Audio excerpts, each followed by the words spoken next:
everyone, welcome to Uptown TV. If this is your first time to watch or listen to us, Uptown TV is a platform where we can share our ideas on anything, especially on lifestyle and entertainment, music and arts, adulting and relationships, and many more. So with me today is my co-host Winnie. What's up, Winnie? Hi, Carla. I'm doing great, actually. And hello to our Uptown community as well. For our episode today, actually, we have with us, an advocate of dog rescues and adoption.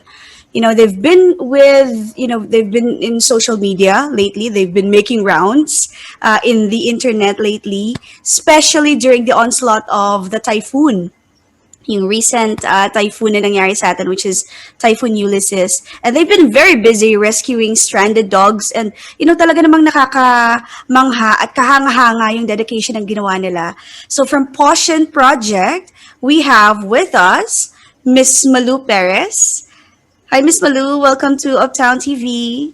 Hi, Miss Wenny. Hi, Miss Carla. Welcome to Uptown TV, Miss Malou. So to start, why don't you tell us how you got into Pawssion Project, or how did you find to have this organization? What's the backstory? Actually, it was all very spontaneous. It was not planned at all. It all started with a single Facebook post about 50 dogs on death row scheduled to be killed by gunshot in the Bacolod town. Because I'm originally from Bacolod. And just like any other animal lover, not really hardcore animal advocate then, I share the post about those dogs on death row. Pero in the beginning, I didn't really do anything about it. Like, shinare ko lang. Kasi, 50 dogs is 50 dogs, di ba?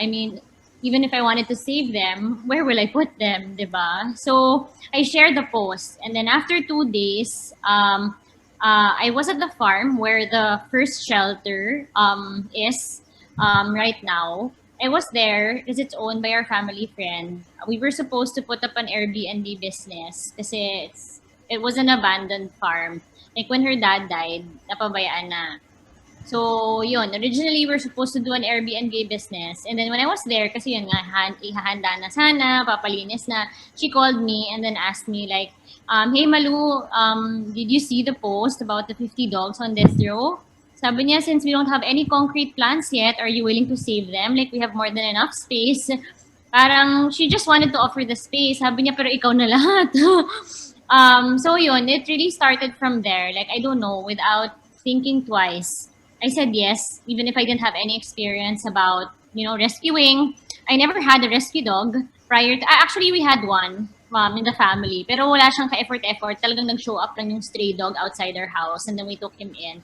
Pero yun, I had zero experience with rescuing dogs. I don't know how a shelter is being run. I've watched documentaries before, pero alam mo, hindi mo naman talaga nasa puso. So, I don't know. I just said yes. And then, it was a Saturday, as I can clearly remember. The dogs were supposed to be put down Tuesday, so we only have a few days left. And imagine, walang-wala pa talaga yung farm. It's an open space, yung mga puno doon sobrang tataas pa. But I don't know, but by God's grace, Monday, we were able to put up the first kennel. Ganun siya kabilis, like napa-grass cut na and all. I didn't think of putting up a permanent shelter. Parang I just wanted to save those batch of dogs. Pero I was standing next to the hole where they were supposed to be buried. I saw the dogs crying. I can see, their eyes asking for help. And then that's when I realized na this is not gonna be the end of it because there's a national order to catch strays. So even if I save these dogs, paano naman yung iba, di ba? So, yun, even if I didn't have plans of putting up a permanent shelter, after we did the first rescue, I got a lot of messages from people all over the country. Even if it was just done in Bacolod, sobrang daming nag-message na dito din sa pound namin, ganito, we have ganitong number of dogs on death row also. So that's when I thought na, saving this batch of dogs will not really make a change. So right there and then, I thought of putting up Pawssion Project. It's a passion project, kaya naisip ko na Pawssion Project because this one is specifically for, our furry friends with paws. Kaya it's a passion project. We're dedicated for those with paws naman, animals. And yun, and then the rest is history. After that, dumami na talaga yung mga reports na nakuha. And yun, from just simply rescuing those dogs, Pawssion Project turned to be a nonprofit organization. The goal is not just to rescue, but really put an end to the killing of animals in the country, to raise awareness, to inspire people to be kind to the animals. Kasi, rescuing is just day one. Rescuing is just a band-aid solution. Ang daming kailangan pang gawin. So that was really what motivated me to push through with Pawssion Project. Kasi yun nga, kahit 100 pa siguro yung na-save ko nung araw, kahit 1,000 pa, the Philippines has over 10 million stray animals, all at risk of being impounded, all at risk of being, hit by cars, being abused. So, yun. Parang single Facebook post, imagine mo, isang Facebook post lang, dun lang talaga nag-start lahat-lahat. Grabe, So, it's been no? 2 years. October 2018 was the day, October 12 to be exact, was the day Pawssion Project was put up. And then yun, 2 years strong already. Wow, that was a Congratulations. Oo. yeah, that was a very heartwarming story. If I may ask, Miss Malu, who's the team behind Pawssion Project? Kasi, if you have shelter in different places like in Bacolod and in Bulacan, medyo mahirap yung pag-monitor ng mga aso and not just, the monitoring, the logistics for the food and all, and you also have your day job, right? So how do you handle that? Yun din, everyone thinks Pawssion Project is such a big group. Pero yun nga, we're just a very, very small group of volunteers. All keep regular jobs. Sobrang konti lang, less than 10. Less than 10 lang doing all the admin work, doing all of the everything. Plus lang siguro the caretakers we have. Ilan ba? Siguro mga 15 in total na caretakers and rescuers. Sila lang yung paid. Everyone else on the team, yung less than 10 na volunteers, yun, volunteer lang talaga. And I'm very hands-on with everything. So, parang halos lahat dumadaan. Even the number that is posted on the website, on our pages, is my personal number. So, I get calls like in the middle of the night. Minsan nakala ng mga tao, vet ako, tinatawagan ako 12, 3 a.m. Nagtatanong kasi may emergency sa pet nila. Like, dumidiretso sa akin lahat ng calls every time people visit Pawssion Project because it's my number out there. And I think, I know it's always a case-to-case basis. Every organization operates differently. Pero based on, the 2 years of Pawssion Project, I feel like, and I'm happy, I'm grateful for all of the volunteers and the people who support us. I feel like they're more connected siguro because they talk directly to me. And the volunteers also. And since I'm very hands-on, I know the operations talaga. Like, Pawssion Project is very active on Instagram. Every day, merong stories talaga. So, the people who follow Pawssion Project know our dogs. They know our rescues. Affected sila pag may rescue na namamatay. Happy sila pag may rescue na adopt. They feel so connected with the project because, we're very hands-on. And I think that's the beauty of volunteerism. Iba kasi talaga when you're paid to do something compared to like when you do it just because you really want to help, like from your heart. So I think it's something that I'm proud of the team kasi halos lahat talaga volunteer. Just except lang for the caretakers. And our caretakers are really hands-on also with the rescues. So yun, again, Pawssion Project is just a small team of dedicated and people also who share the same goal with me. And dahil yun siguro yun nga, because I'm very hands-on, I know the rescues, I personally talk to the people who ask help from the page. So I think yun, small team lang talaga but very dedicated. How many dogs do you have right now? Right now, over 300 already. And we're mga nasa 60 to 70 cats in both shelters. But we have already rehomed over 300 in less than 2 years. We've probably rescued around 1,000 already.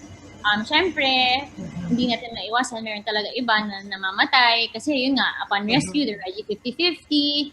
Or Yeah. like dogs from the pound. It's always so heartbreaking kasi we have a lot of cases na when we do rescue from the pound, sometimes 1 hour after the rescue, saka sila mamamatay. Or upon bringing them to the vet, doon sila mamamatay. So, it's always heartbreaking na parang kung kailan na-rescue ka, doon ka pa namatay. But I always think na at least they died with dignity. At least they did not die in the pound. At least hindi sila namatay sa daan na pinabayaan lang sila. It's always hard every time. I mean, sometimes people think na I'm very strong, na paano ko daw nakakaya, na sila minsan nawalan ng isang aso, parang nahihirapan na sila mag-move on.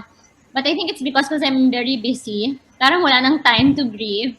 But every time yun nga, every time nagre-relax ako, every time na I take time to pause, doon nagsisink in din naman lahat. So I also go through anxiety and depression. And because I'm very hands-on with the cases, I get affected. Kahit nga yung mga ibang rescues na hindi ko na-meet, nare-report lang sa page, just biglang i-update kami pagdating sa vet, namamatay na. I get affected as well. So, yun. But again, we're happy na, in 2 years' time, we've already brought so many rescues to beautiful homes. Meron din iba na namamatay din. Like just recently, just today actually, Rachel Peters adopted one of our most recent rescues from the pound. We did the pound rescue operation in Bulacan just a month ago. And then, meron kaming ni-rescue na si Milo. She was the first dog na pinull out namin from the pound. Like, I personally gave the name Milo kasi naalala ko nga yung si Milo, yung sa movie ni Sarah Geronimo na Unforgettable. Parang kamukha niya. So, I gave the name Milo and he was the first puppy that I took out from the pound. And alam mo yung umiiyak kasi siya sa loob ng cell when we did the rescue operation. Tapos pagpasok kanya talagang nag-smile siya agad. Originally, we didn't want to have her adopted out kasi yun nga, that's what's hard with us. We also have our personal favorites and we get attached to the rescue. So not all rescues are for adoption. Initially, dapat hindi siya for adoption. But when Rachel Peters went to the shelter to celebrate her birthday, initially, dapat ibang aso yung gusto niyang i-adopt. Pero, hindi sumama sa kanya.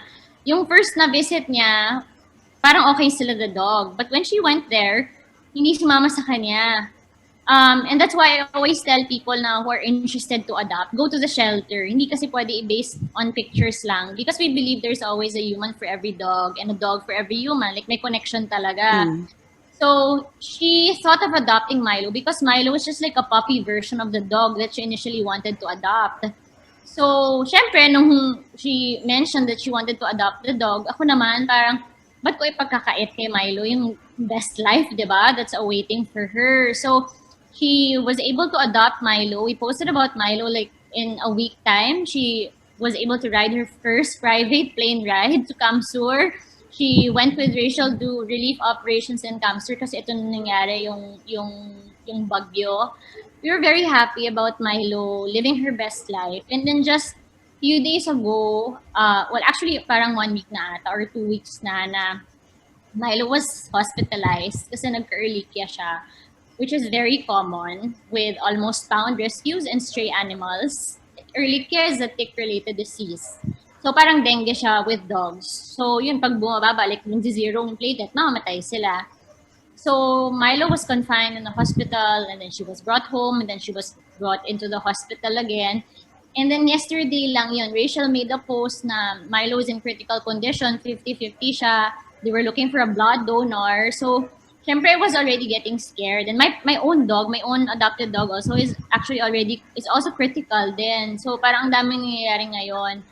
So, just this afternoon, we saw Rachel made a post na Milo crossed the Rainbow Bridge. So, di ba it's so heartbreaking kasi, alam mo, andun na sila, they're already living their best life. Bakit pa sila mamamatay?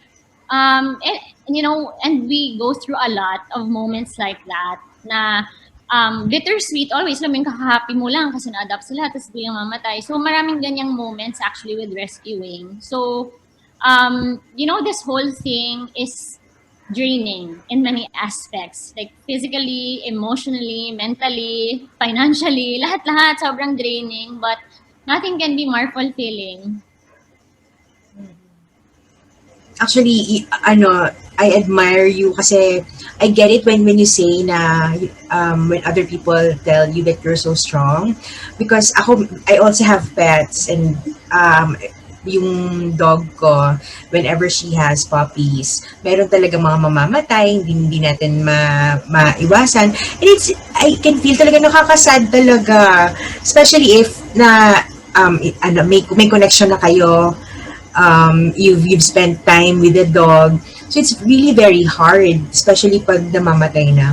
That's why it's also very admirable na nakakayanan mo yung ganun na iba kasi yung pain. Iba yung pain na pag nawawalan ka ng dog. Yeah, so it's very admirable that you can continue. So there, Miss Carla, is that it's a pain not everybody can understand. Like Yes. us, those who don't have pets or those who don't really understand why we do what we do, hindi nila naiintindihan yung ganyang pain. Minsan may narinig ka pa na parang ang OA naman, parang ganyan lang, iyakan talaga. Yung iba, may nagsasabi pa na, aso lang, kailangan ganyan yung gagawin pag mamatay, mga ganon. So, it's a pain not everybody can relate to. Kaya mahirap din na may mga ibang tao na may mga pets, hindi nila alam paano sila mag-prevent minsan dahil hindi. Merong ibang mga rescuers or animal advocates that, their family is not supportive of what they do. So, mahirap din siya actually. Yeah, actually that's very true no na painful talaga. Ako din I also have dogs. I have two dogs right now actually. They're with me right now. And I've also experienced nang nawalan din ng aso. And you've mentioned kanina na it's draining. Yes, kasi it's really draining especially for doing rescues and all that. But let's talk about financial aspects since you've mentioned that it's also draining not just physically, emotionally, but as well as financially. Where do you receive most of your support?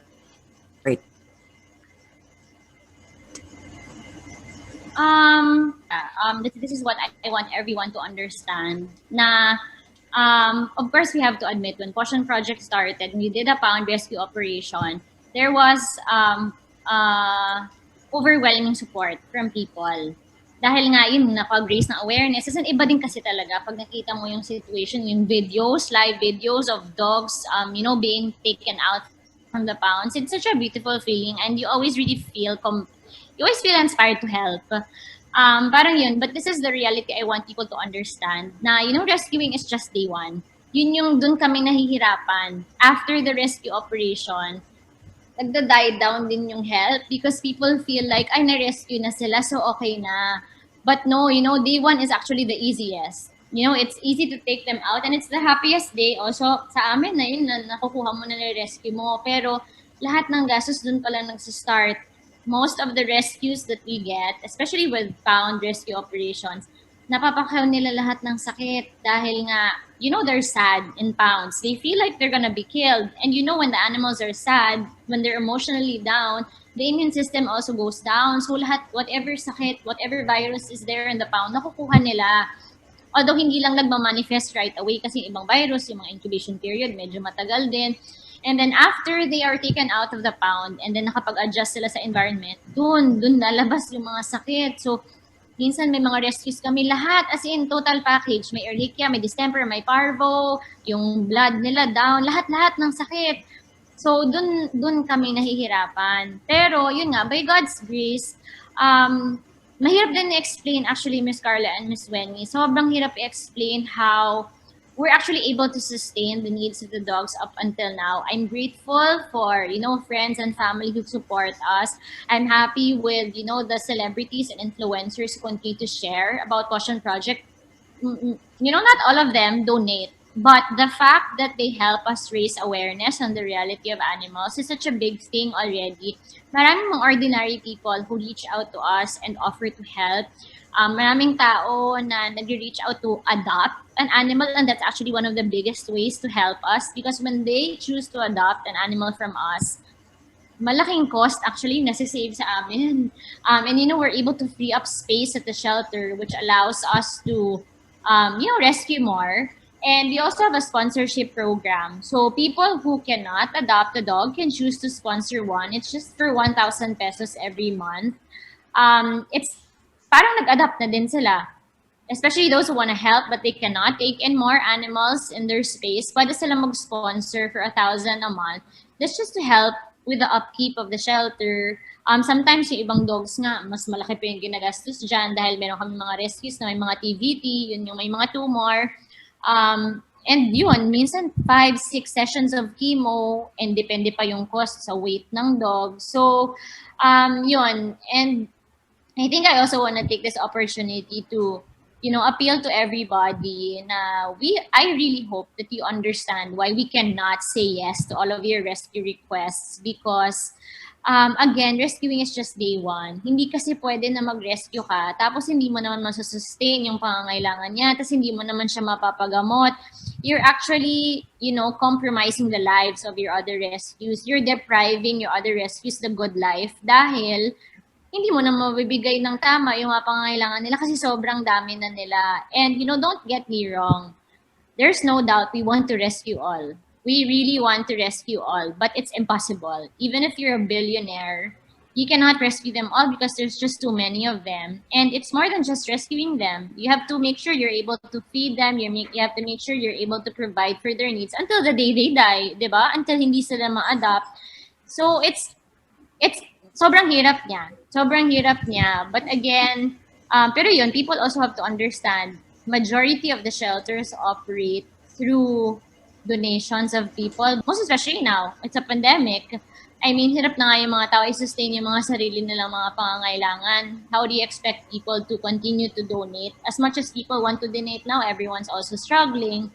So, I think yun din, it's an awareness that I wanna raise na to people wanting to put up a shelter, you have to remember, dapat kayanin mo na i-sustain yung mga pangangailangan nila pag walang donations. Kasi kawawa lang din yung mga rescues if hindi mo mabigay yung mga pangangailangan nila. So, I'm happy, I'm grateful for the team na yun nga, the team sobrang dedicated. Volunteers lang din, pero kahit nagvo-volunteer sila mismo nagdo-donate din kasi alam nila kung gaano kahirap nga i-sustain yung mga shelter. So, yun, that's how we're able to sustain things. And yun, fervent prayers.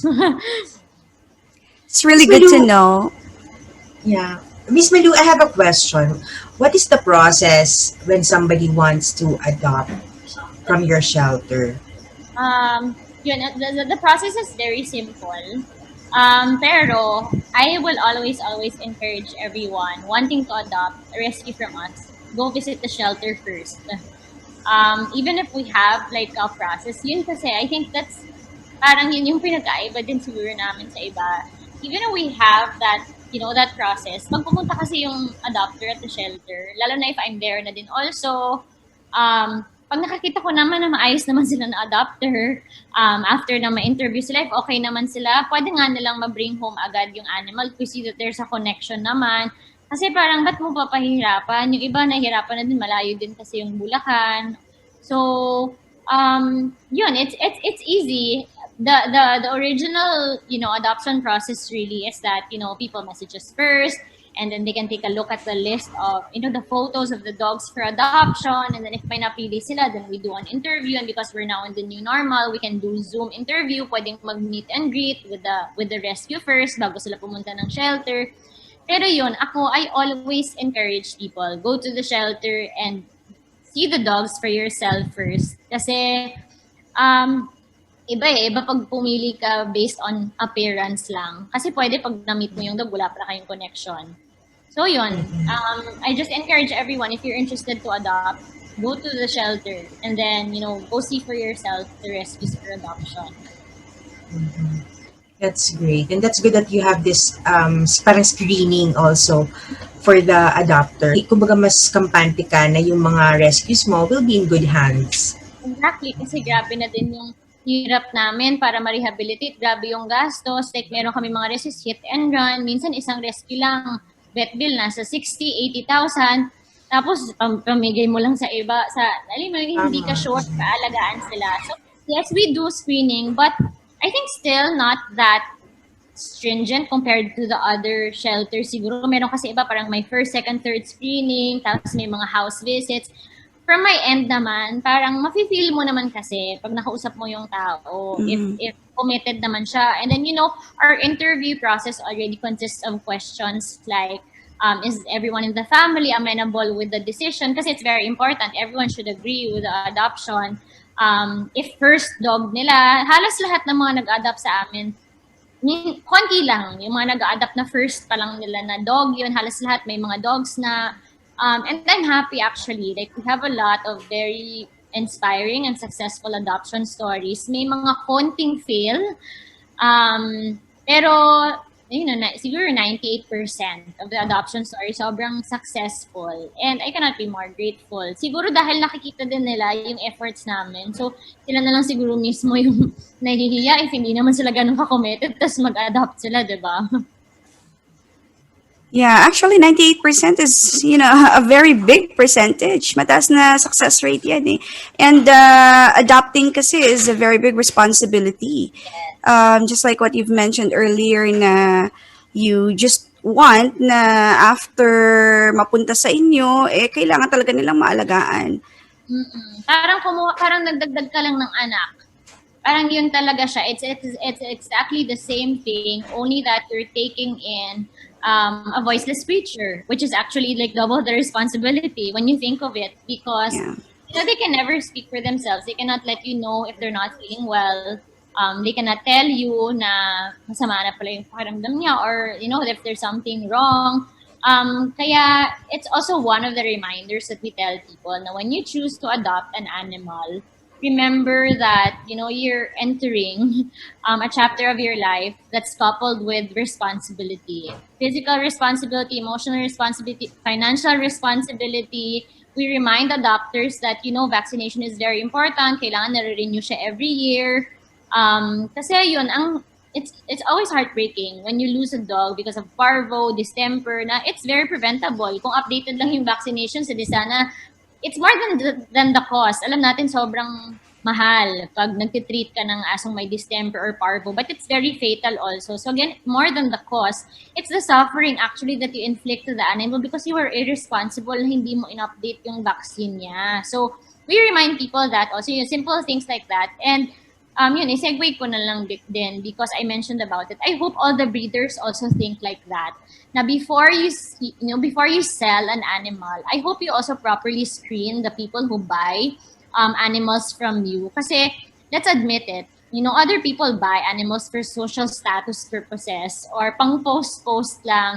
Marami dyan bumibili ng mga dogs, i-cage lang, ililish lang. Bibili ka ng dog worth 200, 300,000, naka-cage and naka-leash lang. Mas masaya pa yung buhay ng aso namin sa shelter kasi off-leash sila. So, don't get an animal if you cannot commit to, providing for the comfort that they need. Or, don't get a big dog if you're staying in a condo. Don't get alam mo yung, you have to think of it na dapat your lifestyle should fit also. So, yun, I'd like to take this opportunity to remind all the breeders na sana make sure that when you sell an animal, updated the vaccinations. You also remind the buyers na yun, i-renew nyo po yung vaccination ng aso every year para hindi sila magkasakit. Things like that matter. Para maputol natin yung irresponsible pet ownership. It's really where everything stems from. Lahat ng sobrang daming homeless animals because so many people are irresponsible. Yeah.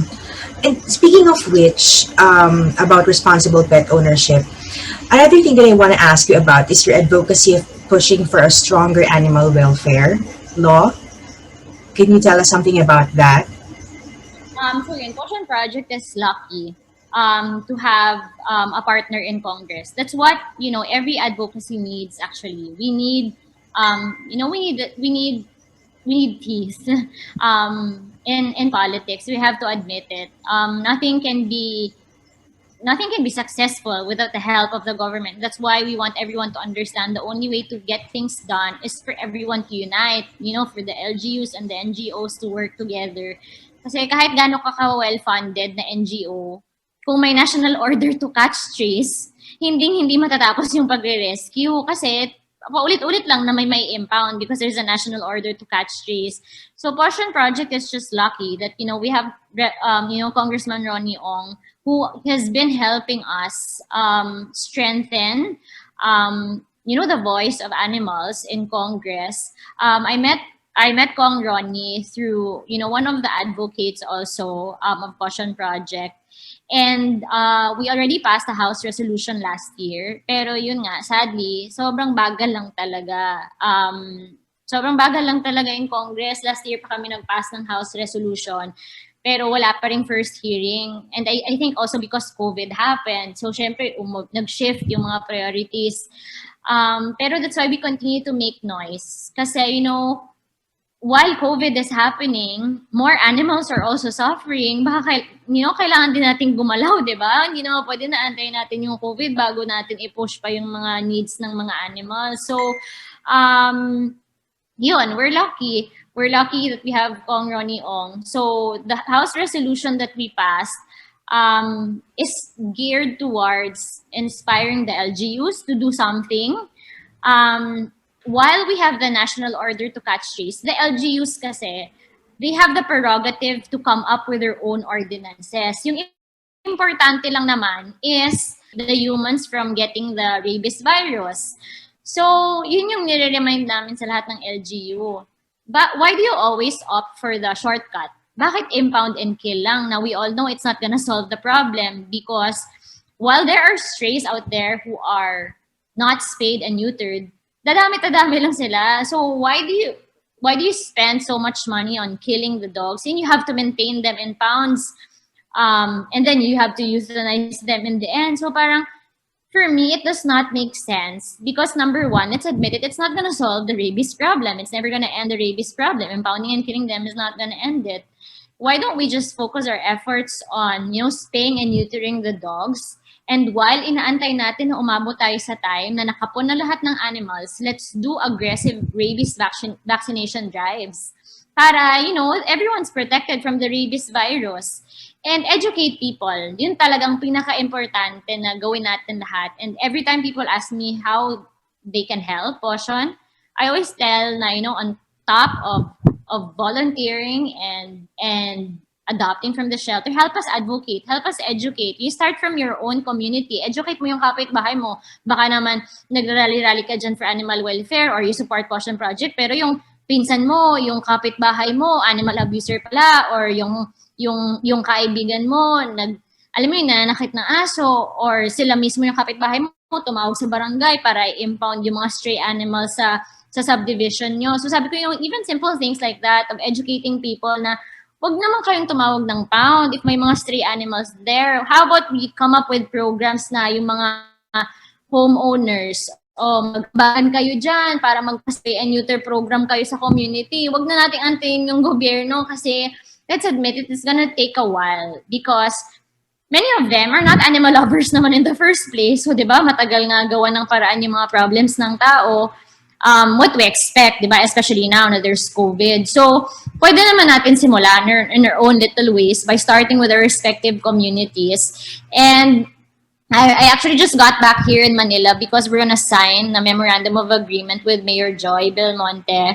Alam na natin, sobrang daming reports na nakukuha about Payatas Pound, about, hindi lang Payatas Pound, but there are a lot of barangays in QC also na, nag-impound ng strays, hindi naman maayos yung pounds nila. So, and it's a reality in almost all cities na maraming mga mayors hindi alam anong nangyayari sa pound nila. Maraming mayors hindi napupuntahan yung pound, hindi alam ganun para ka heartbreaking and kasaklap yung situation ng mga pounds. So, we're happy. And again, that was with the help of Rep. Ronnie Ong. Siya yung lumapit kay Mayor Joy, nag-set ng appointment and naupuan natin siya. And yun, we're happy na okay naman the response. She was willing to listen to us. Hindi kasi siya masasolve overnight. Hindi siya masasolve in 1 month. Such a big problem. But the fact na she agreed to partner with us para i-allow kami na tulungan yung LGU, na tulungan sila na paintindihin kung ano pa bang mga other ways to solve the problem is already, victory. It's not the end of it. And yun nga, hindi po kakayanin ng Pawssion Project lang. Even if we're gonna have an agreement with QC, everyone is still more than welcome to help solve the problem of the stray animals, not just in QC, but in their own respective LGUs din. Kung baka may mga kamag-anak niyo yung mayor, kausapin niyo na, di ba? Baka pwede iayos yung ordinance for the stray animals. Baka pwedeng no-kill pound na, baka pwedeng i-stop yung pound. Yun, i-impound nyo lang yung mga rabid animals. Pero baka naman pwedeng hayaan yung iba may mga na-impound na puppies. Sobrang wala naman silang kalaban-laban. Bakit sila i-impound na at the end of the day, it's not their fault that they're out there. Hindi naman nila kasalanan na wala silang bahay eh. So, kaya we have to lobby for them kasi hindi nila magagawa yun para sa sarili nila. Yeah, that's very true. Ang ganda nga ng advocacy and alam mo yun, yung sinabi mo kanina na it has to start somewhere. Actually, it has to start from within. Kasi even if you are there and, you know, it's not just you, but there are a lot of shelters out there. The thing is, it's too big of a responsibility na hindi kakayanin ng kahit gaano kadaming shelters. At the end of the day, it will always start from us. So, yung sinabi mo na check, our neighborhood and raise awareness. And, Uptown TV is actually what this is all about, to raise awareness for a cause. So, yung mga advocacies natin na ganito, these are things na we would really support all the way. And we are very grateful na you've given us this time so that we can in our own little way. Yeah, and siguro yun din, i-add ko na lang, just a ray of hope to everyone who feels like this is a battle that we'll never gonna be able to champion. FYI talaga sa lahat, this is something na doable. Whatever plans we have for the animals, wala silang choice. I mean, if gusto mo silang kapunin lahat para matigil na yung overpopulation, wala silang choice. Talagang mangyayari to. So, siguro yun na lang. Reminder to all of the people in office, to the mayors, to the president, the question that I always want to pose to everyone na parang, ilang president, ilang mayor na ba yung bumaba sa position nila and na-solve yung specific problem? Because I really cannot think of anyone. A lot of officials have already stepped down, but we still have the same problems. Poverty, homelessness, lahat. Ganun na ganun pa rin yung problema. But again, the problems with animal welfare is very doable. Kayang-kaya natin isolve. Kapunin ng lahat ng animals, ma-stop na yung overpopulation. Pwede na tayong mag-focus. Whatever existing number of animals we have, pag nakapun na silang lahat, hanapan natin sila lahat ng bahay. Whatever number the shelters can take in, sige, let's take in them. And then the rest na natitira dyan in the community, educate na lang natin yung mga tao na you don't have to be scared about the stray animals because they're all safe, they're all vaccinated, nakapuna po sila. So kahit makakat ka dyan dahil siguro ayaw talaga ng aso sa'yo, again, wala namang nagka-rabies na virus because the dog or the cat is vaccinated. So, di ba, you're still able to fulfill the goal of the Anti-Rabies Act. So, yun, parang siguro that's something that we want to remind the politicians na how about you focus on a problem that can be solved? That is surely a problem that can be solved. Kasi, I don't want to put down and belittle all their efforts for people. Pero let's admit it na, humans always have a choice. Mag-sponsor ka dyan ng mga tao. Pag-aralin mo man sila, they always have a choice to finish education. You give jobs to people, they always have a choice to not do well with their jobs and quit their jobs. But again, with the animals, gusto mong isolve yung overpopulation, kapunin silang lahat. Gusto mong mawala yung rabies problem, vaccinate natin silang lahat. Gusto mo na wala nang i-abuse na mga tao, penalize irresponsible pet owners, put them behind bars. So, all the problems that we have right now with the stray animals, it's very doable. Kayang-kaya talagang masolve. If only, the government also, gives importance to animal welfare. That's the big problem right now. It's the least priority. Perfect example is, the recent typhoon. Everyone has seen the photos on social media of dogs dying just because they're leashed and they're caged. There are dogs stuck in the roof of, their houses because when they did the rescue operations, walang relief team or walang rescue team for animals. So, things like that, parang let's think na, it's not gonna be the last typhoon. It's not gonna be the last na problem like that. When are we gonna do something about them? Kasi, equal lang naman tayo lahat dito, di ba? We're all just living things. Yung edge lang natin is nakapagsalita tayo, nakapag-isip tayo ng tama, but we're all just equal. I mean, no one's above anyone. Bakit iiwan sila? Yun yung sinasabi namin na no one should be left behind. Kaya that's our appeal to the government. That's our appeal to people who have resources, people who have money, people who have the space. Please help us. Kasi we will really eventually get to the day na masosolve natin yung problem. So long as everyone will work together. Yes, that's true. Tsaka tama yung sinabi mo na wala naman kasi ibang lalaban para sa mga animals, especially mga strays, kundi tayo lang din, mga humans. That's why we wish you all the best of luck sa lahat ng endeavors, especially when it comes to strengthening the animal welfare law. I think it's a very good thing, and it's a very big thing for our animals, especially sa situation ngayon dahil may pandemic, diba? So I think it's also nice that you get to raise awareness para mas ma-emphasize or mas ma-highlight yung ating animal welfare. Yun. I think we've covered everything, and you've said everything. It's all there, na eh. So going back, Ms. Malou, thank you very much for giving us this, this time for raising awareness, and we are really hoping na the law that you've passed will push through. Kasi nga, ang daming matutulungan, and this is a very big problem that we really face, and we cannot